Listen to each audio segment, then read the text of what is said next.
Muchas gracias por la invitación. Voy a hablar sobre las ideas democráticas en México a través de más o menos dos siglos. Eso fue el título que me han sugerido. Es una ponencia de como 25 minutos. Comienzo con una definición. Hace años Enrique Krause publicó un libro para una democracia sin adjetivos, cuyo título enfatizó que su tema, al menos su meta personal político, era la democracia liberal y representativa, no otra forma calificada con adjetivos como popular, obrera, directa, participativa, etc. La distinción es válida, aun si no queda clara por qué una forma de democracia, la liberal representativa, merece el título sin adjetivos y las demás no. Y probablemente tuve razón en asumir que en años recientes la democracia liberal y representativa, sin adjetivos, que a veces se llama la democracia occidental, ha sido la norma mundial en cuanto a la práctica y las aspiraciones. Esta forma de democracia es liberal, ya que incluye valores de libertad y autonomía individual, más limitaciones al poder del Estado, y es representativa porque los votantes eligen a sus representantes. No es una democracia directa al estilo del polis ateniense. Quizás el mejor modelo, seguramente el más aceptado, es del politólogo norteamericano Robert Dahl, que acuñó el término poliarquía para describir un régimen con elecciones libres, con sufragio amplio, libertad de expresión y asociación y protección de derechos cívicos bajo un Estado de Derecho. Tres aspectos que tienen una relación lógica y funcional. Las democracias que ofrecen nada más elecciones, sin otras garantías, corresponden a las llamadas democracias delegativas de Guillermo O'Donnell. Estas pueden ser democracias, pero no son liberales, mientras que muchos regímenes liberales, como el de Inglaterra en la primera mitad del siglo XIX, fueron liberales sin ser democráticos. Último punto conceptual. Como muchos términos históricos o políticos, ni democracia ni liberal son absolutos. En vez de tratar de dicotomías, es mejor pensar en términos de grados de democracia o liberalismo. Por ejemplo, estados supuestamente democráticos negaron el sufragio a las mujeres, hasta 1918 en el caso de Inglaterra, 1952 en el caso de México. Y estados supuestamente liberales, que valoren los derechos individuales bajo un Estado de Derecho, siguen, por ejemplo, encarcelando a gente por razones de seguridad nacional, sin proceso legal, por ejemplo, Guantánamo. Esto no quiere decir que los Estados Unidos no sea una democracia liberal, conforme la definición de Dahl y el modelo preferido de Krause, pero sí quiere decir que es una democracia imperfecta, como muchos en el mundo. En el caso de México, la brecha entre la teoría liberal democrática y la práctica a veces ha sido muy ancha. Las constituciones de 1857 y 1917, que compartieron una arquitectura política liberal democrática, fueron sistemáticamente descuidados, primero por Porfirio Díaz, después por el partido oficial, al menos hasta recientemente. Tan amplia fue la brecha que los expertos considerarían ambos regímenes como democracias artificiales, no genuinas, ya que prácticas iliberales y no democráticas, o si se quiere, personalistas, autoritarias y caciquistas, florecieron detrás de una fachada constitucional, punto al cual volveré. Segunda aclaración. El título de esta charla, no fue exactamente mi idea, me lo sugirieron, se refiere a las ideas democráticas, pero yo prefiero hablar de prácticas, que por supuesto presupone e incluye la idea de la democracia, es decir, la idea puede existir sin la práctica, pero no al revés. Sería posible trazar cuándo y cómo las ideas democráticas penetraron a México. La metodología podría ser analizar los pensadores claves que nos legaron sus libros, folletos, artículos, discursos, por ejemplo, Mora, Juárez, Madero, Vasconcelos, quizás el propio Enrique Krause. Pero sin duda es más importante, creo yo más interesante, trazar el impacto de estas ideas en términos amplios, para ver quiénes las apoyaron y por qué, y cómo afectaron la sociedad y la política mexicana. Detrás de esta distinción, ideas prácticas, se encuentra una gran cuestión de causalidad histórica que vale mencionar, pero muy brevemente. Hay historiadores y otros que consideran las ideas como el verdadero motor de la historia. Quizás la expresión más célebre fue, algo sorprendente, la de un economista, el inglés John Maynard Keynes, que observó que, cito, Las ideas de economistas y filósofos políticos son más poderosas de lo que generalmente se supone. De hecho, estas casi solas rigen el mundo. Los locos gobernantes que oyen voces en el aire destilan su frenesí de cierto escritorzuelo de hace años. Quizás fue debido a este riesgo que el señor Enrique Peña Nieto decidió hace tiempo no leer demasiados libros, no sé. Pero esta vez yo creo Keynes se equivocó. Por supuesto, las ideas son importantes y cuando se trata de movimientos políticos, etc., ellas juegan un papel. Pero lo hacen solo cuando son apoyadas por gente, realmente actores colectivos como partidos, facciones, sindicatos, ejércitos, grupos de cabildeo, etc., cuyos motivos no pueden ser reducidos a ideas autónomas escogidas por acertados consumidores en el gran supermercado de productos intelectuales. Por ejemplo, los liberales decimonónicos mexicanos no se volvieron liberales porque habían leído cuidadosamente las obras de John Stuart Mill, o más creíblemente José María Luis Mora. Lo hicieron porque el liberalismo, como conjunto de ideas, también coincidió con sus intereses individuales y colectivos, sus lealtades locales y familiares, e incluso su sentido de patriotismo mexicano. El liberalismo, la democracia también, deben ser vistos no como un cuerpo de ideas abstractas, sino como una tradición viva, amén, y un vehículo de intereses particulares. Y lo mismo se puede decir del conservadurismo. Este argumento es muy relevante cuando consideramos la Revolución Mexicana, un movimiento colectivo complejo que incluye corrientes tanto liberal-democráticas como iliberales y no democráticas. Porque como Arnaldo Córdoba enfatizó hace tiempo, la revolución temprana maderista enarboló viejas ideas que se remontaron a Juárez sino antes, ideas que habían circulado durante generaciones y que eran bien conocidas, y no solamente por una pequeña élite letrada. La novedad de la revolución, por tanto su causalidad básica, estribó no tanto en su ideología liberal democrática, sino en los intereses y compromisos colectivos que motivaron a miles de mexicanos en la lucha política y armada. Un argumento parecido sería relevante en cuanto al proceso más reciente de democratización, que finalmente condujo a la democracia sin adjetivos anhelada por Krause. Las ideas fueron viejas y habían sido invocadas, más que nada por opositores del régimen, durante décadas, desde Vasconcelos, 29, los fundadores del PAN en 39, el Dr. Nava en San Luis y numerosos movimientos cívicos, sindicales y estudiantiles. Lo que dio fuerza a estas ideas, lo que las hizo capaces de motivar a la oposición, fue los intereses y agravios de la gente involucrada, aunados a los abusos y defectos del propio régimen. Ahora me hundo en la historia de la democracia liberal en México, un poco más de detalle histórico. Primer punto. Es una historia muy larga que comenzó súbitamente. El México colonial no tuvo ninguna experiencia de la democracia y muy poca del liberalismo. La sola excepción fue los esfuerzos borbónicos para implantar una medida de liberalismo económico. Pero como imperialistas monárquicos rechazaron tanto la democracia política como los derechos liberales. Las solas instituciones representativas que existieron, con los cabildos, fueron estrechas oligarquías autorreproducentes. Sin embargo, México experimentó una súbita apertura política después de 1808, desencadenada por la invasión napoleónica de la península.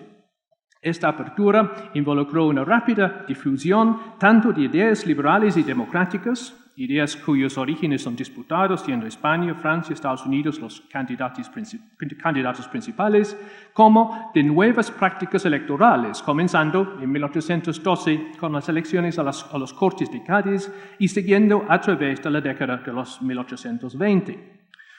En esta década, como bien demuestra Peter Guardino, en dos libros, uno en particular, la ciudad de Oaxaca, más sorprendente, la Mixteca Alta de Oaxaca, experimentaron una vida política bulliciosa, con facciones rivales, quizás casi partidos embrionarios, la circulación de folletos, panfletos, debate público y elecciones. Por supuesto, todo esto fue lejos de ser una democracia liberal modelo. El Estado de Derecho fue parcial y el sufragio, aunque un sufragio más amplio que el sufragio inglés en esos años, se limitó a hombres adultos. Pero encarnó muchos de los requisitos de la democracia liberal.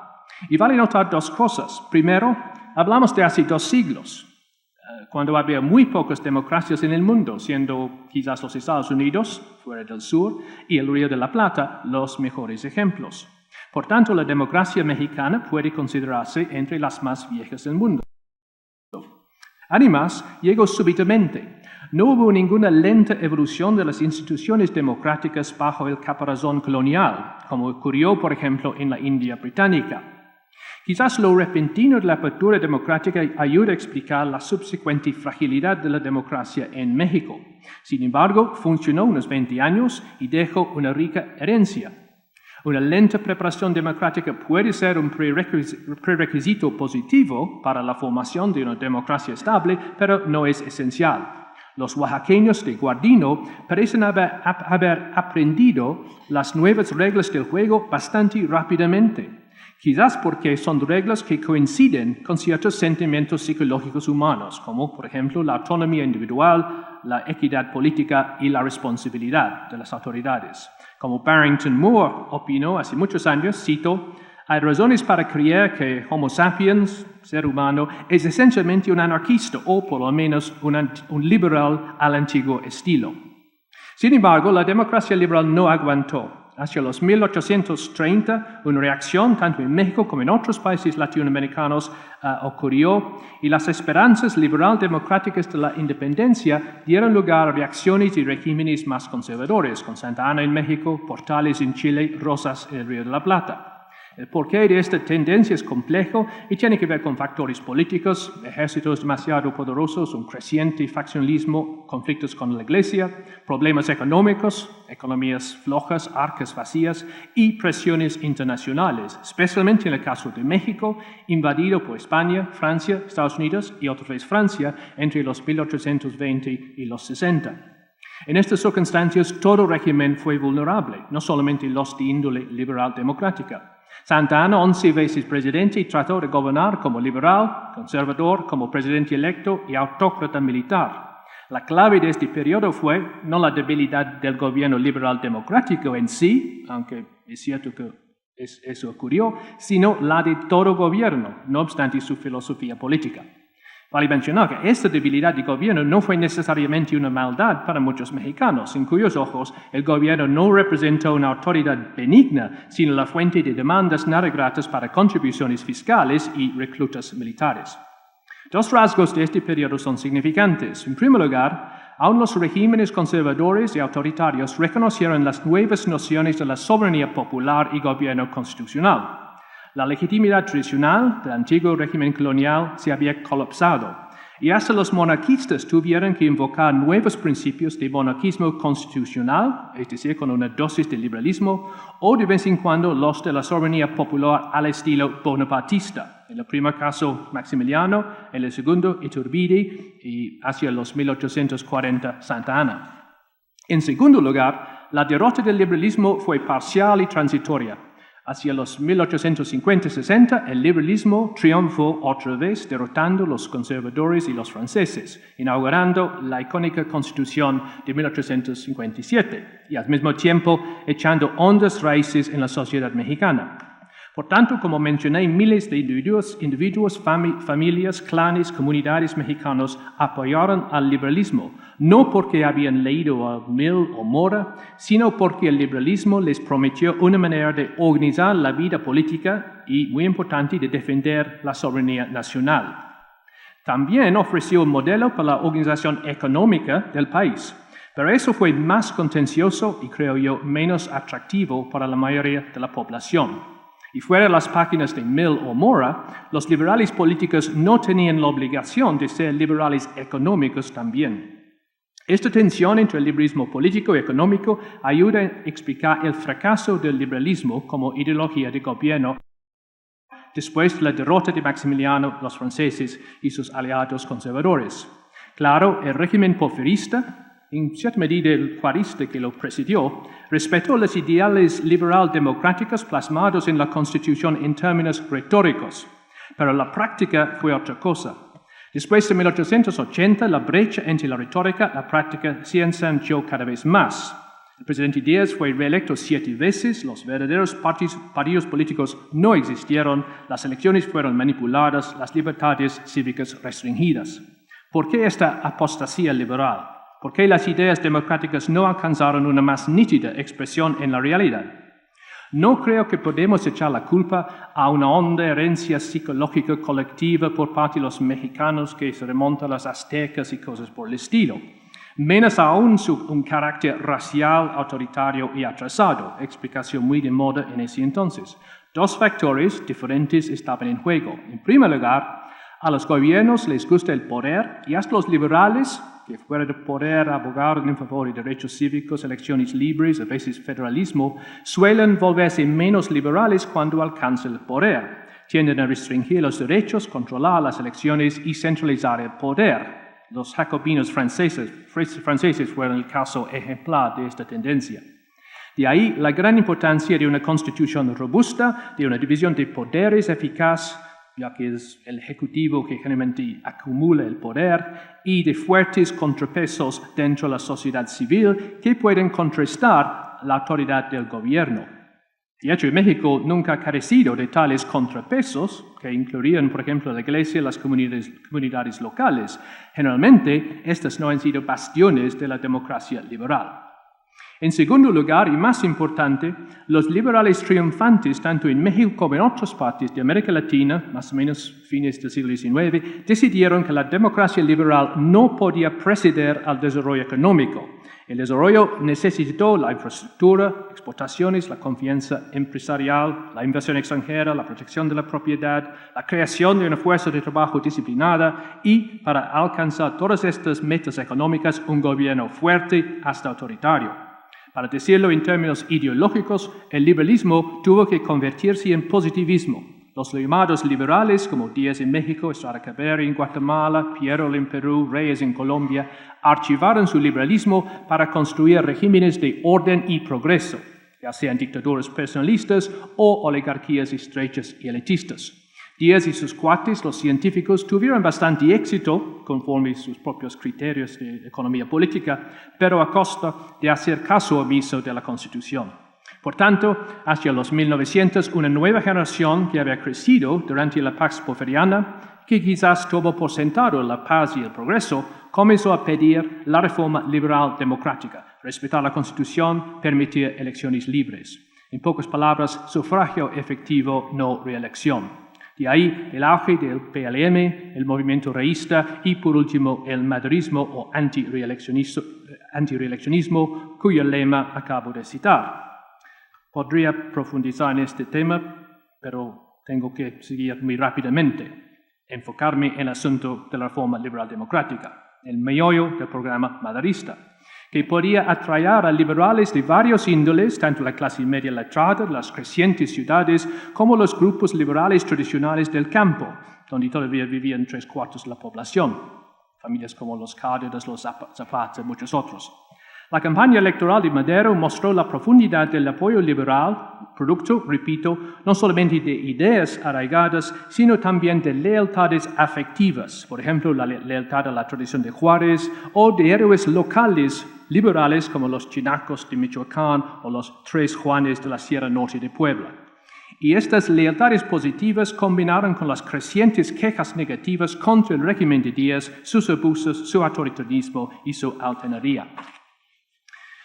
Díaz cayó, Madero fue saludado como salvador político. Por 15 meses como presidente electo trató, de una manera sincera pero ingenua, a mi modo de ver, de implementar sus promesas liberal-democráticas. Las elecciones se volvieron más genuinas, nacieron partidos reales con apoyo masivo, incluso el poderoso Partido Católico, y la prensa gozó de mayor libertad, de lo que se aprovechó, al menos en la Ciudad de México, para atacar al pobre presidente. Es decir, hubo una apertura democrática viva y real. Pero esta flamante democracia no se afianzó. En febrero de 1913, Madero fue derrocado por el ejército asesinado. El general Huerta asumió el poder, resuelto a anular la democracia y forjar un régimen neoporfiriano, fuerte, estable y autoritario. Por supuesto, él también falló. Entonces, dentro de unos pocos años, tanto la democracia liberal como el autoritarismo militar habían sido ensayados y habían fracasado. Los historiadores y comentaristas se han enfocado más en el primer fracaso de la democracia maderista, que suelen ver, quizás con razón, como una tragedia. que en segundo, la derrota definitiva de Huerta, del ejército, del antiguo régimen, que fue clave en la historia moderna de México y, conforme su punto de vista, un resultado mucho más positivo. ¿Por qué falló la democracia? Cuando en 2007 escribí un pequeño ensayo sobre la cultura política revolucionaria, otra vez el título no fue idea mía, Enrique Krause, otra vez, me reprendió por haber afirmado que la democracia en México era una misión imposible. Sin embargo, eso es no lo que dije. Más bien quería decir que en ese entonces, en el contexto de los años 1911 y 13, fue extremadamente difícil instaurar la democracia como Madero quiso hacer. Otra vez, como un siglo antes, con la independencia, hubo una curva de aprendizaje muy abrupta. El porfiriato había hecho caso omiso a la democracia, por tanto las instituciones, los partidos, las prácticas tuvieron que ser creados de nuevo. Y más importante, todo ocurrió en medio de una revolución social, es decir, un intenso conflicto colectivo que tuvo que ver no solamente con el acceso político, sino también con la organización socioeconómica del país, incluso las relaciones de clase y la propiedad. En particular, los campesinos buscaron tierras, los obreros derechos industriales. Madero esperaba, ingenuamente quizás, que estos conflictos pudieran ser mediados por las urnas, como les había prometido a los obreros de Orizaba en mayo de 1910. Pero muchas democracias han encontrado difícil contener intensos conflictos sociales en canales electorales y pacíficos. Recuerdan la caída de la República Weimar en Alemania, de la República Española en los años 30. Miren la Grecia de hoy en día, quizás la España de mañana. La quiebra entre Madero y Zapata, por ejemplo, no fue porque Zapata desdeñó la democracia, pero más bien porque no pensó que la democracia maderista garantizaría a los zapatistas lo que anhelaban y merecían por haber luchado en la revolución. Menos tanto, la derecha, y por supuesto fue la derecha, el ejército federal, que mató a Madero, cerrando la apertura democrática de una manera sangrienta, sí desdeñó la democracia. Muchos conservadores se oponían a la democracia en principio, y muchos más creían que el gobierno de Madero era una receta para la anarquía y la insurrección popular. Entonces, mejor sacrificar la democracia en aras de la estabilidad y la propiedad. La misma lógica legitimizó los golpes militares en Brasil en 64 y Chile en 73. No es que los mexicanos entonces fueron congénitamente incapaces de imaginar o inventar la democracia, más bien la enseñaron en circunstancias muy difíciles y por ende la democracia cayó víctima de la intensa polarización política de la revolución. En contraste con Madero y Huerta, los revolucionarios triunfantes, sobre todo los sonorenses encabezados por Obregón y Calles, forjaron un régimen estable que por una generación resistió fuertes retos y alcanzó reformas sociales sustanciales. Pero no obstante las provisiones liberal-democráticas de la nueva Constitución, su régimen no fue liberal-democrático. Las elecciones fueron convocadas regularmente y regularmente fueron manipuladas. El Ejecutivo impuso su voluntad sobre la legislatura y el Poder Judicial, y los derechos civiles fueron socavados por la corrupción y el caciquismo. A lo más, este fue un régimen semidemocrático, es decir, también semi-autoritario. La semidemocracia se ve en las elecciones regulares, la formación de partidos y otras organizaciones masivas como sindicatos, ligas agrarias y la competencia para candidaturas en el flamante partido oficial, los llamados plebiscitos, es decir, elecciones primarias que en los años 20 y 30 involucraron una medida real de movilización popular, que es a veces un poco desconocido. A riesgo de incurrir la ira de Krause, por introducir nuevos adjetivos calificadores, este puede llamarse una democracia iliberal, ya que amplió la participación política, fomentó organizaciones masivas, hizo que la popularidad, es decir, la capacidad para granjear apoyo popular, se volviera un ingrediente clave en la nueva política revolucionaria.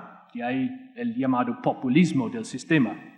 Todo eso fue muy diferente de la estrecha política oligárquica del porfiriato. Y es por eso que vale llamar la revolución una verdadera revolución política. Podríamos resumir la democracia iliberal del periodo en la palabra, hoy en día muy de moda en Estados Unidos, de empowerment, literalmente empoderamiento, es decir, el proceso de incorporar y dar cierto poder a grupos sociales hasta ahora marginalizados, campesinos, obreros, en menor grado mujeres e indígenas. En ese sentido, la revolución sí fue democratizadora, si recordamos que democracia quiere decir originalmente el gobierno del pueblo, aun si no concuerda bien con el modelo liberal de Dahl. Casi a la conclusión. El gran defecto de este sistema, desde el punto de vista liberal democrático, es que dependió de un balance de fuerzas sociales, incluso de clase, más que de reglas políticas constitucionales escritas y estrictas fielmente aplicadas. Cuando el balance cambió en los años 40, cuando una nueva élite política encabezada por el presidente alemán asumió el poder comprometido con nuevas políticas, la tendencia democratizadora, o si se prefiere de empoderamiento popular, fue puesta en marcha atrás. Alemán centralizó su control del partido, eliminó la competencia interna, debilitó la izquierda, sindicatos agraristas, y dedicó el PRI, como el partido oficial fue bautizado en 1946, a un nuevo proyecto industrial urbano regresivo. No obstante su retórica, el PRI no fue más liberal democrático que sus antecesores, pero al mismo tiempo abandonó las tendencias democratizadoras de ellos. Se volvió en la demasiado sencilla frase de Vargas Llosa, la dictadura perfecta. Por falta de tiempo no puede entrar en las peligrosas aguas de la política más contemporánea. Desde 1980, y en parte debido a los problemas económicos, creo yo, el péndulo político ha oscilado otra vez y como nunca en su historia, México se ha vuelto una democracia liberal más genuina, es decir, conforme a los criterios de Robert Dahl. Las elecciones cuentan, los medios son más diversos y libres, el debate político es más abierto. Por supuesto, el Estado de Derecho deja mucho que desear. Por añadidura, mientras que la historia de la democracia que he resumido muy rápidamente parece más cíclica que unilinear, yo no veo un colapso inminente de la democracia aún bajo una nueva administración del PRI. Es mi opinión personal. Es decir, la democracia sin adjetivos de Krause ha sido alcanzada en cierta medida. ¿Por qué entonces hay cierto desencanto? Claro, porque la democracia liberal no es ningún panacea, o como opinó Winston Churchill, es, cito, el peor de los sistemas políticos menos todos los demás que han sido ensayados. Ofrece una manera de hacer la política que tiende a evitar la violencia y la represión arbitraria del Estado, mientras que toma en cuenta en cierta medida cada tanto la opinión pública.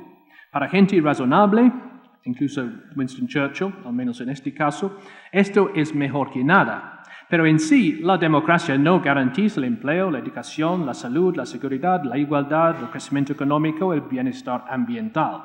Lo que ofrece, como Madero dijo a los obreros de Orizaba hace 102 años, es permitir votar sobre estas cuestiones cada tanto. Además, mientras que Madero actuó en un mundo de periódicos, folletos, discursos en la plaza, los políticos de hoy son criaturas de los medios masivos, especialmente la televisión, y necesitan amplios recursos para aprovecharse de estos medios. México hoy en día es sin duda una democracia liberal, aunque sea imperfecta como muchos en el mundo, pero comparada con la democracia efímera de Madero, hace 100 años, es un sistema donde el dinero y los medios cuentan como nunca antes. En cual respecto, México sigue las tendencias mundiales, miren la elección presidencial actual en Estados Unidos.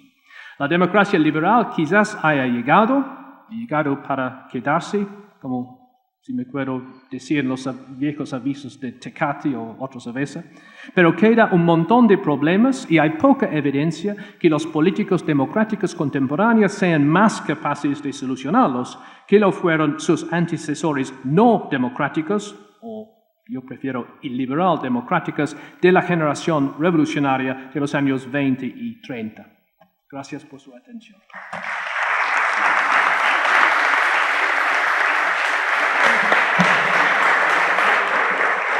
Muchas gracias. Cedo la palabra a la profesora Josefina MacGregor. Muchas gracias.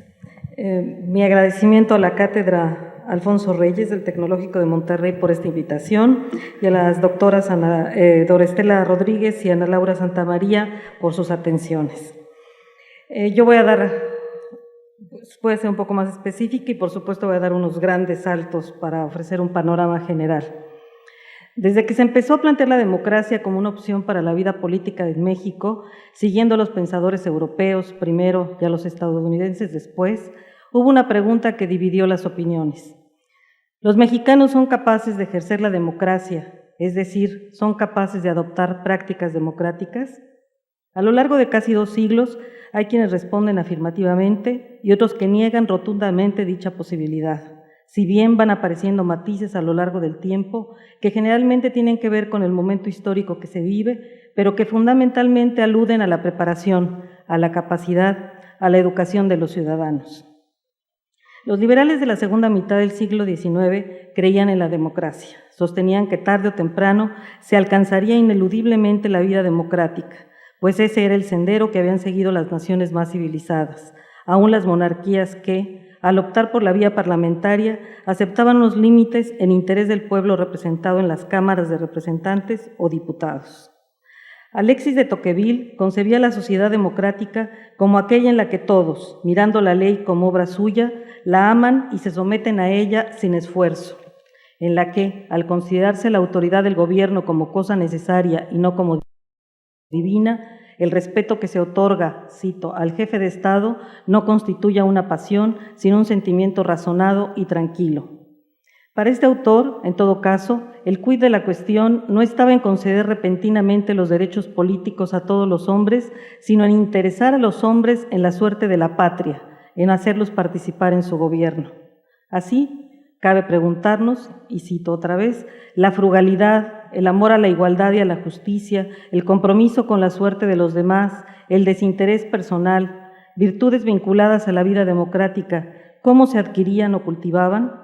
¿Acaso para los hombres del siglo XIX y los de buena parte del XX solo eran relevantes los procesos electorales, las más de las veces manipulables, con escasa participación y por ende poco confiables?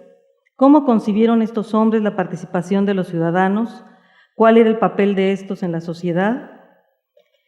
En México, la Constitución de 1857 establecía las bases formales del Estado liberal de derecho, ya que incluía la representación y la separación de los poderes y garantizaba la seguridad, la igualdad de los derechos y la propiedad. Me interesa señalar 3 peculiaridades de la Constitución del 57. Por un lado, que fue el marco jurídico de largo periodo, 60 años, que va de esta fecha a la reforma de 1917. Por otro, que es la primera que incluyó una sección titulada de los derechos del hombre, sin considerar el decreto de Apatzingán, cuya estructura es peculiar y no llegó a aplicarse, que impele a suponer que se deriva del pensamiento ilustrado, y por último, que en ella se establece el voto indirecto en primer grado para las elecciones federales.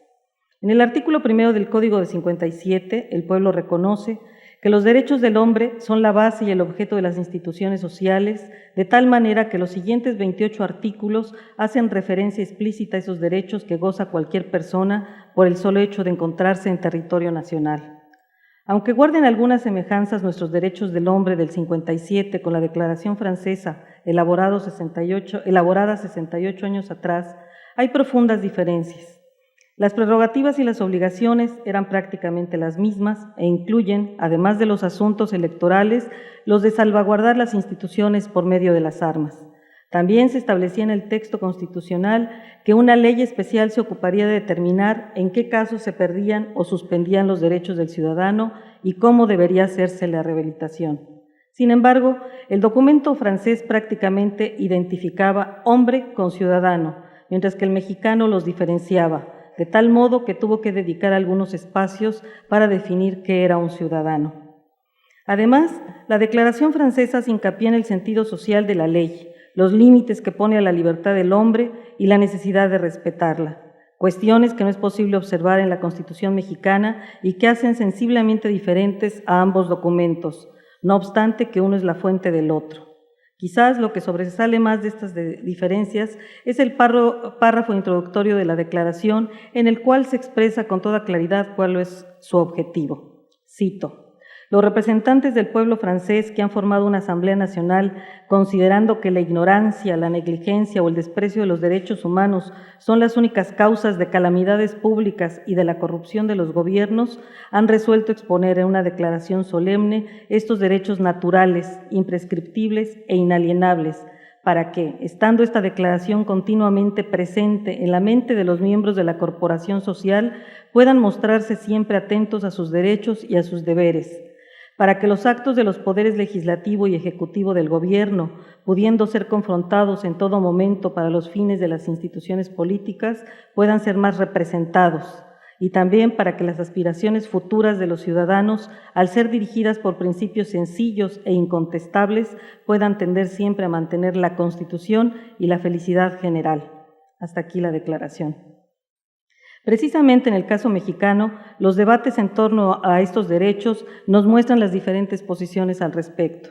Solo algunos constituyentes, como Ignacio Ramírez, Francisco Zarco, Guillermo Prieto y Ponciano Arriaga, fueron constantes en su defensa de las libertades que podían servir de base a una vida democrática, y, en ocasiones, ni entre ellos había posiciones iguales. Por ejemplo, Ignacio Vallarta consideraba que la democracia de ese momento no podía asemejarse a la democracia antigua que se desarrollaba en la plaza pública. Consideraba que esta solo era posible a través de la representación.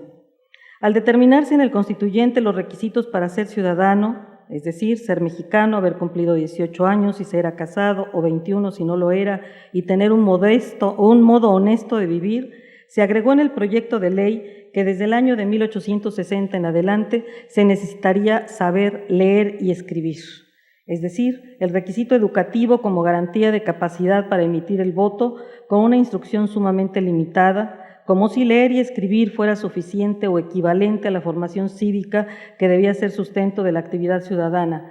Pero algunos diputados se opusieron argumentando que no se trataba de un principio democrático y agregaron que las clases menesterosas e indigentes no tenían la culpa de su situación, sino los gobiernos que con tanto descuido habían visto la instrucción pública. Finalmente se eliminó esa parte, lo que significó establecer el voto universal al ciudadano, sin que se le exigiera a éste ningún compromiso, salvo el modo honesto de vida. Aunque se reconocía que la ciudadanía requería de ciertos elementos que yo llamaría culturales, que no eran observables en una buena parte de la sociedad mexicana, en vez de buscar otra alternativa que llevara a cubrirlos, decidieron, en aras del ideal democrático y la inocencia de los mexicanos frente a su falta de educación, no plantear cómo deberían prepararse, así fuera en un futuro lejano. El punto de vista más abiertamente democrático de Ponciano Arriaga se hizo evidente cuando se opuso a quienes querían un Congreso reducido, pues consideraba que, mientras más se extiende y se subdivide la autoridad, hay más espíritu público y cuentan con más apoyo las instituciones democráticas. Sus contrarios adujeron que no podía esperarse mucho de los ignorantes, así les llamaron, que Arriaga quería llevar al Congreso, asumiendo que en su mayoría el pueblo lo era. Por ello, don Ponciano arremetió, cito: «Si de las últimas clases del pueblo salieran los funcionarios públicos, muchos de estos ciudadanos no serían ignorantes para conocer y resolver sobre los intereses del país. La inteligencia y el patriotismo no residen solo en los abogados, los sacerdotes, en las notabilidades de partido, sino en las masas del pueblo. Se tiene cierto horror al pueblo, se desconfía de él y se le calumnia, cerrando los ojos a las 1000 pruebas que da de sensatez, de cordura y de decencia. Cuando estos ciudadanos han sido alcaldes o prefectos, han ejercido dignamente la autoridad sin cometer abusos. Pues ¿por qué estos hombres no han de ser diputados? ¿Dónde se aprende a ser hombre público? ¿Dónde hay escuelas para diputados y ministros? ¿Dónde se enseña el patriotismo?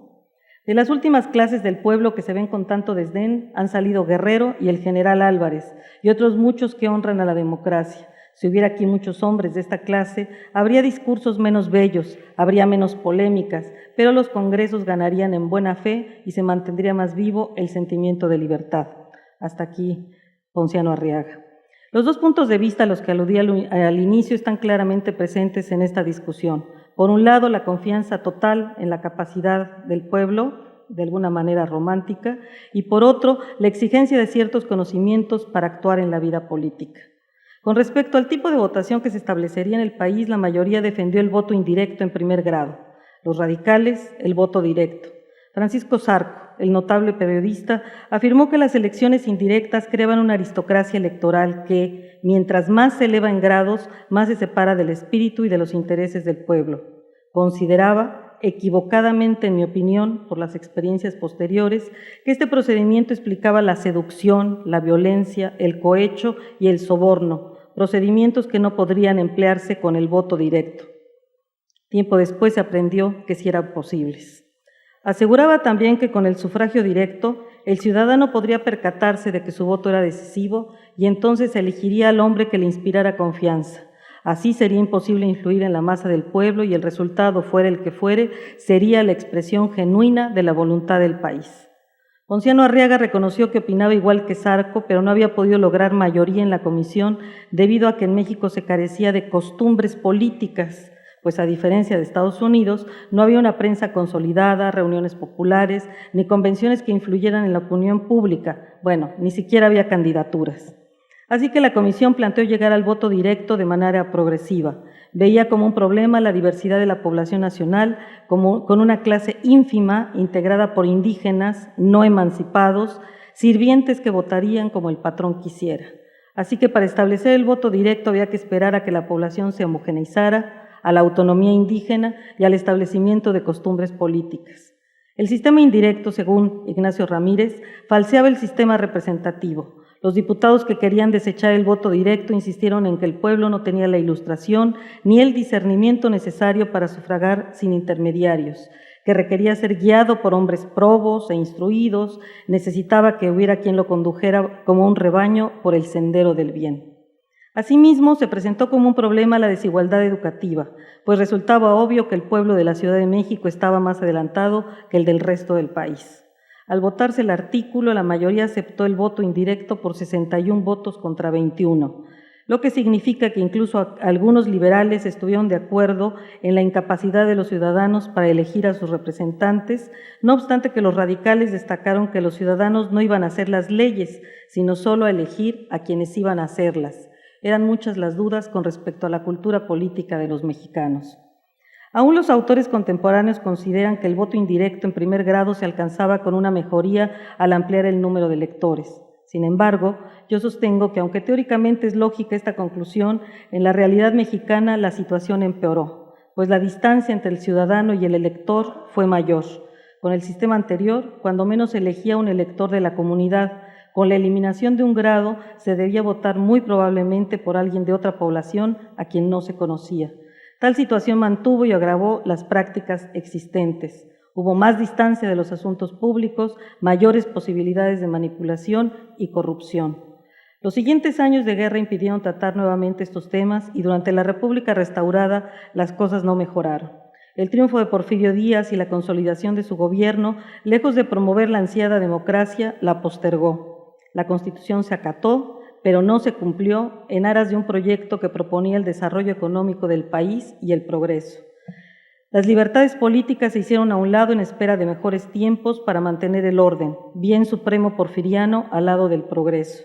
En todo caso, lo que se consolidó fue un régimen autoritario que abrió las puertas al capital, dándole toda clase de garantías y que centralizó el poder, haciendo caso omiso de la división de poderes, la soberanía estatal y las libertades políticas, no obstante que se mantuviera formalmente el marco jurídico de 57. Los liberales que devinieron positivistas o científicos justificaron la ausencia de democracia al considerar que la Constitución era un código inaplicable por abstracto y distante de la realidad mexicana. Al iniciar el siglo XX, un nuevo tema hizo su aparición en la cultura política, el de los partidos políticos. El siglo anterior, el intento más serio por crear una institución de este tipo había sido la Unión Liberal y había aceptado su sacrificio con tal de no entorpecer el despegue económico del país. Justo Sierra, uno de sus impulsores, aceptó que era necesario postergar los derechos políticos para dar espacio a que los mexicanos evolucionaran. Por eso hizo un gran esfuerzo en el terreno educativo, si bien los logros fueron magros para las dimensiones del problema.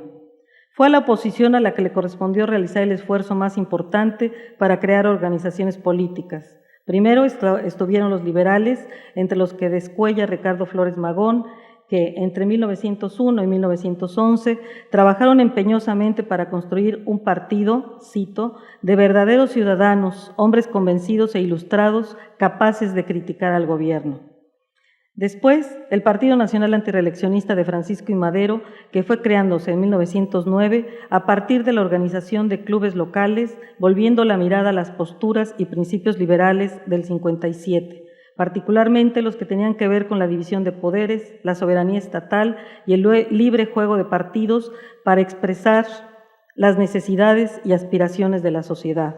Un punto sobresaliente es que Madero aseguraba sin cortapisas que el pueblo mexicano estaba apto para la democracia. Destacaba que la democracia es una práctica y que el pueblo solo aprendería a ejercer sus derechos ejerciéndolos. Como candidato a la presidencia, durante la primera campaña nacional en la que recorrió casi todo el país, Madero abordó los siguientes temas: la apuesta por la democracia y la insistencia en que la lucha democrática era una lucha de principios, no de personas o de intereses particulares, es decir, era contraria al régimen autoritario, la libertad, el progreso y el bienestar de los hombres, así como la necesidad de que cada uno de los ciudadanos tomara en sus manos sus derechos constitucionales para luchar por esa libertad, progreso y bienestar, el respeto a la ley, las virtudes de los procedimientos democráticos y el voto como un derecho y una obligación. La inconformidad por los resultados electorales de 1910 llevó al estallido revolucionario y aunque no duró mucho en este primer momento, la paz no pudo mantenerse. Después de derrocar a Porfirio Díaz, Madero a su vez fue víctima del golpe militar de Victoriano Huerta que lo condujo a la muerte. La propuesta de restablecer el gobierno constitucional provino de Venustiano Carranza, pero una vez que logró el triunfo, sus fuerzas se dividieron. Unas siguieron con él y otras, las villistas, intentaron infructuosamente de unirse a Emiliano Zapata, quien había venido peleando primordialmente desde 1911 por la reivindicación de las tierras comunales de los pueblos campesinos. Finalmente, Carranza se pudo considerar triunfante sobre los otros grupos revolucionarios. Desde la época de Madero había quedado demostrado que el marco legal de la Constitución de 1857 era insuficiente para resolver los problemas nacionales, económicos, políticos, sociales, incluso para promover la vida democrática. A lo largo de los años se dieron algunas discusiones, hubo aportes, pero no fructificaron por la guerra civil.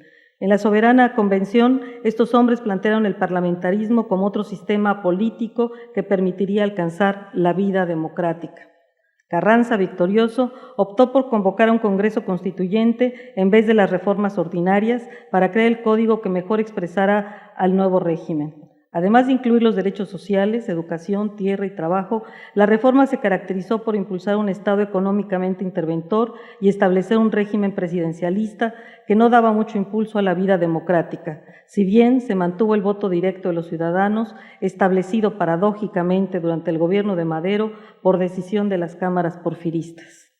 En esta ocasión ya no hubo debate. De acuerdo con la comisión, la admisión del voto directo fue unánime en su seno, sobre todo, consideró erróneamente, porque este fue el resultado de una lucha victoriosa en contra del antiguo régimen y era una adquisición de gran importancia en la marcha política del país, que estaba de acuerdo con su adelanto y con sus progresos de cultura. A lo largo de las discusiones, la referencia a la incursión de las masas en el movimiento revolucionario bastó para no dudar en otorgarles, sin restricciones, las garantías para participar de la vida política.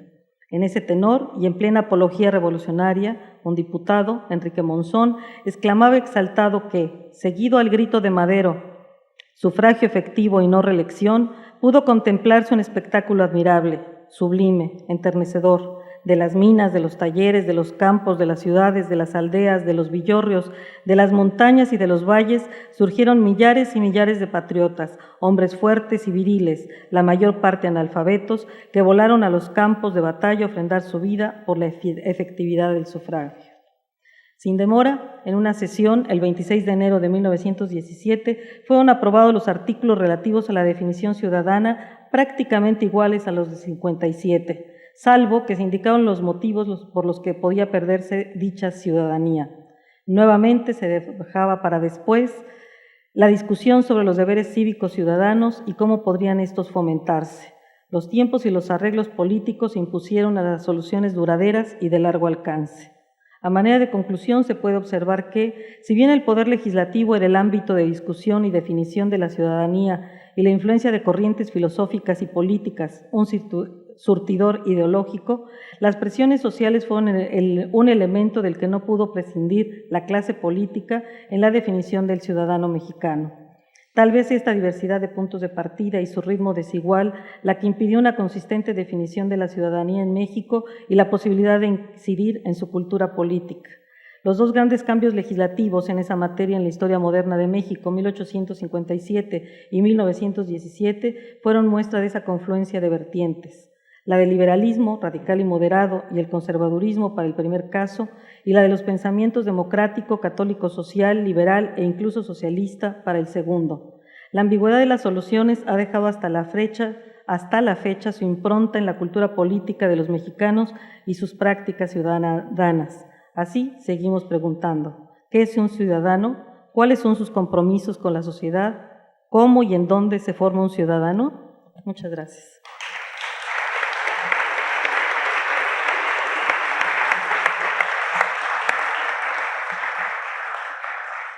Bueno, muchas gracias a los dos expositores por este excelente resumen de más de un siglo de vida política en México, que la verdad me parece increíble que lo hayan podido hacer en 20-25 minutos.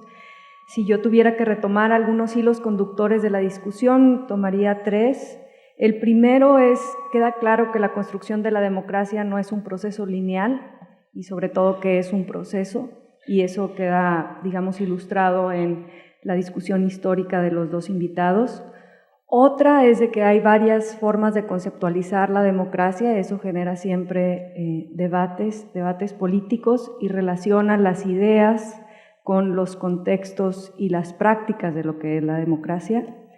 Y por último, la pregunta que queda constante, independientemente de cómo la definamos, es quiénes son los que se incluyen en la democracia y cómo se incluyen, por lo pronto a través del voto y a través de la ciudadanía. Vamos a hacer un breve receso para pasar al siguiente panel. Gracias.